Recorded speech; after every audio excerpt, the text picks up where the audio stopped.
بسم اللہ الرحمن الرحیم۔ السلام علیکم خواتین و حضرات، آج کی اس ویڈیو میں آپ کو خوش آمدید کہتے ہیں۔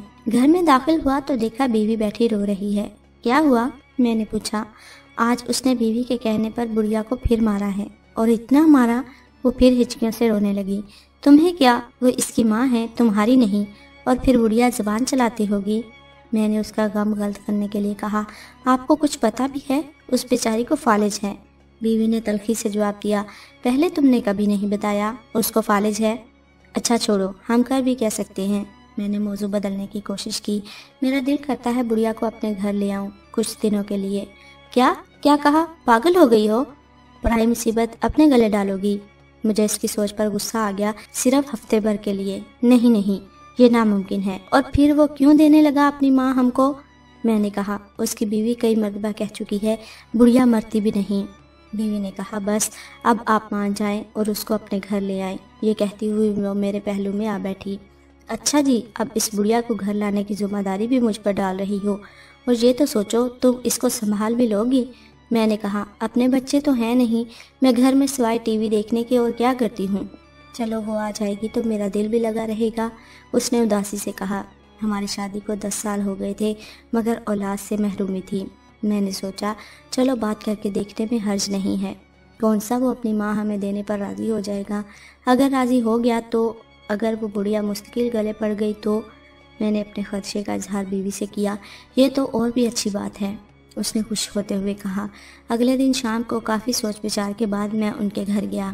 میں نے پلان کے مطابق کہا کہ میری بیوی فالج کا علاج قرآن پاک سے کرنا جانتی ہے اور آپ کی والدہ کا علاج کرنا چاہتی ہے۔ یہ سن کر اس نے کسی خوشی کا اظہار نہ کیا تو میں نے بات جاری رکھی، اس میں مسئلہ یہ ہے آپ کی والدہ کو ہفتہ بھر ہمارے گھر پر رہنا ہوگا۔ آپ فکر نہ کریں، ہم ان کا اچھے سے خیال رکھیں گے۔ یہ سن کر اس کے چہرے پر شرمندگی اور خوشی کے ملے جلے اثرات پیدا ہوئے۔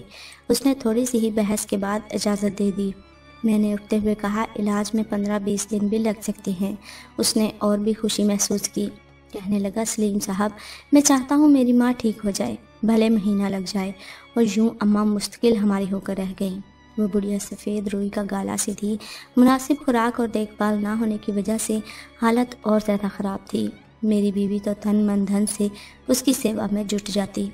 اس کے لیے ہر چیز نئی خریدی گئی، بستر، کمبل، چادریں، کپڑے، اچھی خوراک اور خدمت سے اماں کے چہرے پر رونق آنے لگی۔ پتہ ہی نہ چلا مہینہ گزر گیا۔ پہلے اس کی بہو ہر 2 دن بعد آتی رہی، پھر 4 دن کا وقفہ ہوا، پھر ہفتہ ہونے لگا۔ اماں کو واپس لے جانے کی بات نہ اس نے کی اور نہ ہم نے۔ دوسرے مہینے میں وہ ایک ہی دفعہ آئی، گھر کی مصروفیات کا رونا روتی رہی۔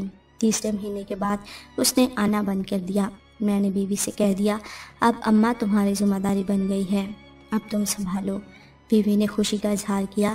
یہ غالباً 7واں مہینہ تھا۔ اس آدمی کو اس کی بیوی نے اپنے دوست کے ساتھ مل کر قتل کر دیا، اور بعد میں وہ خود بھی پکڑی گئی۔ ادھر جیسے جیسے اماں کی توانائی بحال ہو رہی تھی اور چہرے پر رونق مسکان آنے لگی تھی، ویسے ویسے میرا کاروبار ترقی کرنے لگا۔ ایسے لگتا تھا جیسے مجھ پر دھن برسنے لگا ہو۔ سال بھر میں میری 3 دکانیں بن چکی تھیں۔ تیسرے سال ہم تینوں، میں، بیوی اور اماں نے حج کی سعادت حاصل کی۔ گلستان جوہر میں 500 گز کا بنگلہ خرید کر وہاں شفٹ ہو گئے۔ اماں ہمارے ساتھ 7 سال رہیں۔ ہر پل ان کا ہمیں دعائیں دیتے گزرتا، اور ہم میاں بیوی خوشی سے پھولے نہ سماتے۔ عجیب کرامت یہ ہوئی، اماں کی برکت اور دعاؤں سے اللہ رب العزت نے مجھے اولاد سے نوازا۔ آج وہ ہمارے درمیان نہیں، مگر ان کی کمی شدت سے محسوس ہوتی ہے۔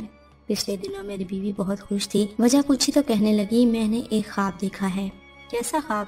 میں نے دیکھا کہ محشر کا دن ہے اور سب حیران و پریشان کھڑے ہیں، ان میں بھی کھڑی ہوں۔